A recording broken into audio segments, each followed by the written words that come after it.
Hey guys, on Season 1, Episode 2, Tempus Fugit, and I was definitely really looking forward to this episode. I really did love the premiere, as you guys knew. It really did surprise me. Like I said, it kind of came out of nowhere. I expected this to be just another type of freeform show, but I like that they wanted us, to take our time, and really were trying to keep all the secrets as secret as, just that. Keep that a secret. I like the way they did that in the first episode. And this episode, I think, was right on par with the first one. It wasn't better, it wasn't worse, it was just as good. I really did love this episode overall. I thought there was some really great stuff going on. Not a ton to talk about, really. There definitely is stuff that happened, but not nearly as much as what happened in the first episode. There's not, there's definitely stuff to talk about still. There's just not as much going on in this one.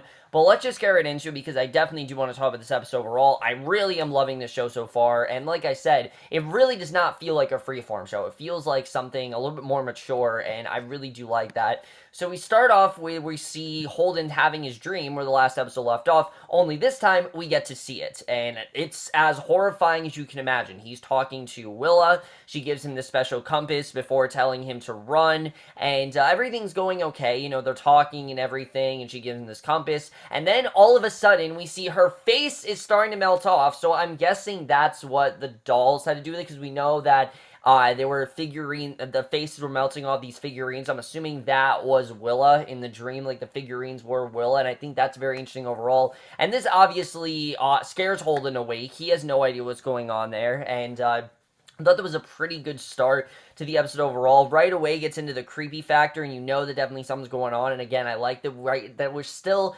very unknown what's going on. It makes it that much more frightening when we start to see some haunting images like this. So he wakes up and he's immediately questioned by the police about the bar attack, but he doesn't really tell them about his magic powers, and they don't really get much of anywhere. He tells them the basic information of what went down, and Luke is doing what he can to try to protect him and try to cover for him, but Holden seems like, he obviously can't really explain how he has these powers, and no one seems to know he has them right now. His parents don't know, Luke doesn't know, no one really knows. I think the only person that seems to know is Willa. Willa is the only person that really knows he has these powers, and it makes sense why he's obviously being kind of secretive about it, because, how do you just go up to someone and say, hey, I have these magical powers, here's what they can do, here's how they work? It's not really easy to do that, and that is something this episode very well touches upon, is how hard it is for Holden to acclimate to his life, and still be this college kid while also subsequently trying to, deal with these powers. It's not the easiest, thing to do. The show very well showed that in this episode, and that's something that I'm definitely looking forward to seeing the rest of the show do. I think overall it's one of the more interesting aspects of the show so far. So, since the coma, Holden's mom has gotten very, very religious to the point where she actually wants to take her sons to church, and we get the sense they haven't gone to church in a long time, and he sees none other than Jeff, Kevin's brother, who chased him into the woods 12 years ago, and kind of is the thing that got them into this whole mess, because we know that Jeff, caught him drinking, that's how Holden ended up in the woods, and that's how this whole situation kind of started. So, obviously, Holden is very much threatened by that, but at the same time, he then sees the old man from his dream. So we don't know who he is, but he's everywhere. Everywhere Holden goes, he sees this man, and Holden is able to close his eyes, and suddenly, he and the old man are the only two people in the church. So clearly, they are connected telepathically, and I did like the church scene, was dedicated to Holden because of how he was in a coma, and how they were giving the minister was kind of giving like a sermon to Holden for him being there and everything, but clearly they are connected telepathically to some other realm of existence. We just don't really know what it's all about. Again, we know that he wants Holden, but what does he really want him for is very, the reason why he wants Holden there is very unclear right now. We really don't know. So he also discovers a phone in his jacket, and Willa is calling him nonstop. He refused to answer because he doesn't really want anything to do with her right now. He's doing the best he can to try to live a normal life. You can definitely tell he's doing what he can to live a normal life, and it doesn't exactly work out for the better. It does not work out very well for Holden, to say the least. He's steering himself away from Willa, so we don't get to see a ton of her. We see her at the end of the episode, but we don't see a ton of Willa in this episode. But back at home, Holden's dad gives him his old motorbike to fix up, leading to some nice father-son bonding time, and giving Holden a way to get around, since as we know, he can't really drive. He doesn't know how to. As much as Luke can teach him, Holden doesn't have his license or anything like that, so he can't really drive, and there's a lot of montages and episodes of him on this motorbike, and him trying to get around and things like that, and it was fun to watch, but again, I didn't really feel there was a ton of stuff going on here. That's why there really isn't a ton to talk about, because there was a lot of him driving around this motorbike and bonding with his father, which was fun, but I just feel like there wasn't a ton going on. It wasn't until we get to the crazy second half of this episode when things really do start to get crazy.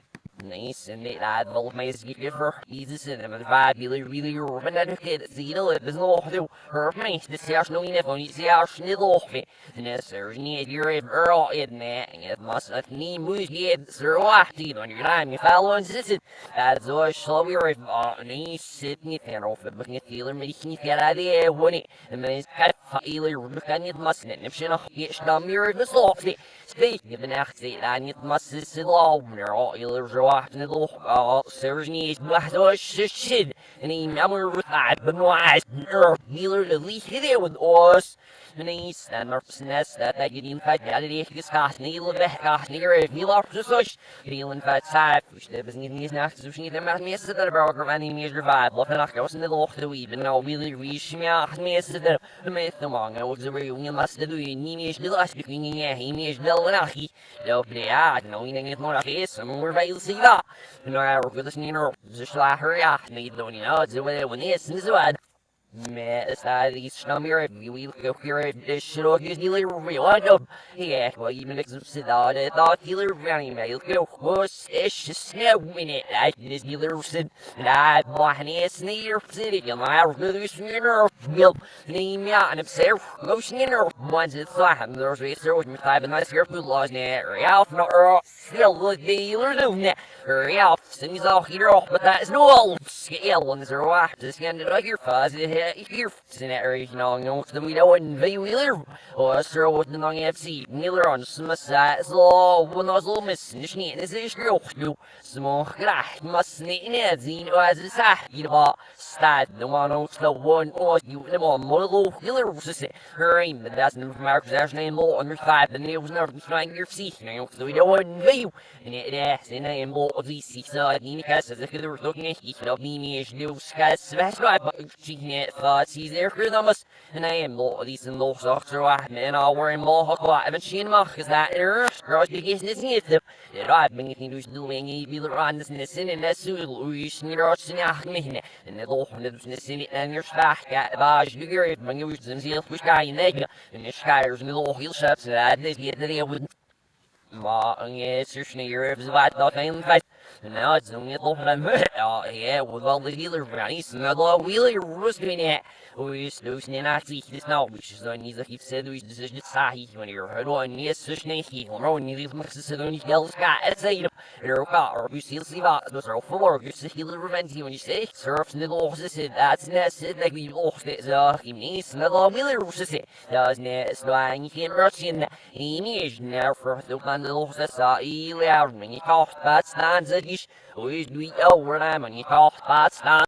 So the next day, Holden decides he should probably call Willa after all, because, you know, all this strange stuff is going on. He needs to make sure that before something worse happens, that he gets a hold of Willa. So he visits her in her apartment, and she sees a special compass from his dream on her table, and that was definitely interesting. In fact, she had that compass there, and since she said they lived a life together when he was in a coma, he has a question, and that, of course, is where, which is a question that we have been wanting to know the entire show, and that is the way this episode ends overall. Really good stuff going on with Holden and Willa, but that's not the only stuff going on in this episode, because we start to see more of the mysterious man in the yellow jacket in this episode. Now, who exactly this guy is, we don't really know, and how he fits into this show, I'm not entirely sure, but we know that there's definitely something going on with him, because he heads to this remote compound that seems to be some type of cult that looks a lot like where, it's this cult basically, and he's supposed to meet with Frost, who's the man on the phone, but instead he meets with someone else. It's this woman who talks about the organization and how Holden's important to their cause, and basically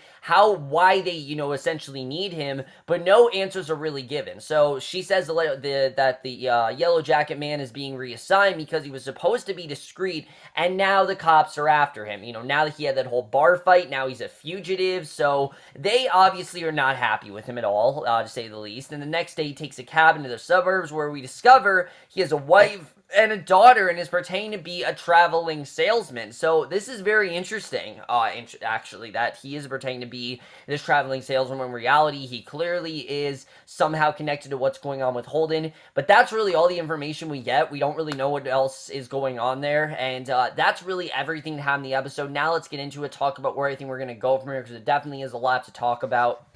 So overall, like I said, not a ton happened in this episode. I mean, besides the huge thing at the end, not really a ton of other stuff went down. You know, Holden got to tap more into his powers, or that was interesting overall, but just not a ton of stuff was going on. But let's first talk about Holden and Willa, because obviously, you know, he knows they had a life together. He knows that she's not lying, and I think that Willa is very much telling the truth. I mean, after something like this happens, where he sees the compass and he's seeing these dreams are starting to come true, I mean, clearly Willa is telling the truth. I trust Willa wholeheartedly. I think that what Willa's saying makes a lot of sense, and we don't know everything that's going on. I'm pretty sure episode 3 is going to be our answer episode, the episode where we do start to get answers, the episode where we start to realize what's going on. Hopefully they don't reveal too much, but I'm sure episode 3 is going to give us a large amount of exposition and a lot of answers as to what's going on, which I really am happy about. I like the show, again, has taken their time with this. Like, they're not just revealing it all one by one. They are still taking their time, and I'm happy they're doing that for the most part. And I think it is benefiting the show overall. So that's definitely very interesting as to where that's going to go. And what Holden's going to find out from Willa, I honestly have no idea. I really don't know what kind of life they had together. I don't know what she's about to reveal to him. Really, anything could happen here, but we'll have to see. As far as this man in the yellow jacket, how is he connected to Holden? I mean, clearly he's causing a disruptance. You know, they need Holden. They feel that he's causing problems, and I could very well see them taking him out. The 4th episode's called The Man in the Yellow Jacket, which is very interesting. So I don't know if that's going to be all about his origin, but clearly he is somehow connected to Holden. And we know that the old man, who I'm assuming is Frost, is also, you know, somehow connected to Holden. We don't know what that's all about, but they are telepathically connected, and he needs Holden, and we don't know why he needs Holden, but I'm pretty sure that has something to do with the man in the yellow jacket. But again, we'll have to see. I don't entirely know, and I think the direction that they're going with this is very interesting. You get the sense this is a guy that works for them and that he's not exactly the most reliable guy. Like, he's kind of going to do his own thing, and I'm wondering where his story exactly is going to go, because I really don't know at this point, and that makes me that much more intrigued to see where we're going to go with this, because I think that overall is very interesting. The whole thing with Holden's dreams, it seems like when Holden has a dream, it's different from when you and I have a dream. When he has a dream, it kind of predicts the future and things like that. Like, it kind of has some messages about when, you know, what the future is going to hold, and I think that's very interesting overall, because, you know, she gave them special compass, then by the end of the episode, there's special compasses right there. So I think that definitely was intentional. There's definitely a reason why he dreamt about the special compass. Now, why, I'm not sure, but again, I don't know. That's going to be interesting as well.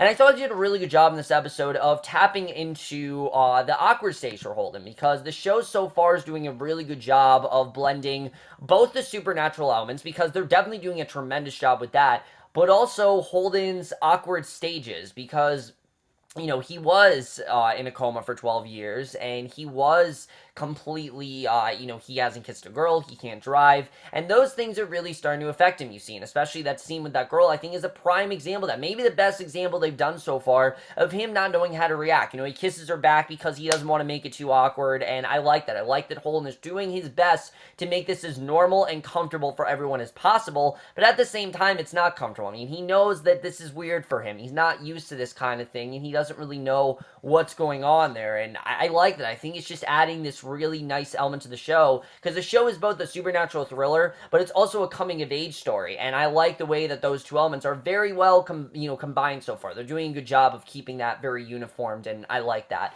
But the other big thing is Kevin, because we did see in this episode, you know, Jeff came, and it seems like things are starting to go sour for Holden and Kevin. You know, Kevin doesn't really understand Holden. Holden obviously is not one Kevin involved with any of this, and there really is starting to be a rift between these two, and it's really getting quite intense, and I get it, honestly. I really do understand why things are tough between these two. You know, Kevin wants the best for Holden, but Holden knows he can't really trust Kevin, just something about him, you know, he knows he can't trust, so things are getting quite rough between them, and I'm pretty sure that the tension is going to deepen throughout the show, but we'll have to see overall, guys, I really enjoyed this episode overall. I thought there was some really good information here. I thought there was some really well done scenes overall between the party stuff and things like that. I thought they did a really good job with it. And while there wasn't a ton going on, the stuff that happened was really, really great. And that really made me think this was a lackluster episode, because if it happened for the second half, I would have thought this would have been a more lackluster type episode. But because of how great the second half really was and what ended up happening there, this episode then got really, really great for me. The stuff with the man in the yellow jacket, I thought they developed it very well.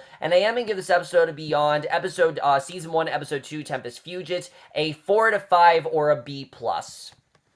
So over, guys, my review of this episode Beyond. Let me know what you guys thought of this episode overall. Like I said, from here on out, I am going to try to do 2 episodes per week. So you can look forward to episodes 3 and 4 next week. I don't know when I'll review them, but I will get you both of them. And then from there, I'll just, go 2 episodes a week, 5, 6, 7, 8, 9, 10. You guys get it. That's how I'm going to do it from here on out. So definitely look forward to that. But let me know what you guys thought of this episode. Love to your thoughts on it. Did you like it more in the premiere? Did you like it less? I'd love to your thoughts on, what you thought of it overall. That's it for this video. Hope you guys enjoy it. We'll see you guys in my next video, which, guys, my next video, I'm going to be reviewing, because of the new Underworld movie coming out on Friday. I'm going to be reviewing all the Underworld movies to you, despite the fact if they're shitty or not. I'm going to continue because I want to review Underworld Blood Wars. I will do everything in my power to get through those movies. I have a feeling they're going to be kind of ass to get through, and they're not going to be very good, but I'm going to watch all of them regardless. So look forward to my review of the first Underworld tonight. That will be my next review, and I will see you guys for that. Okay, bye.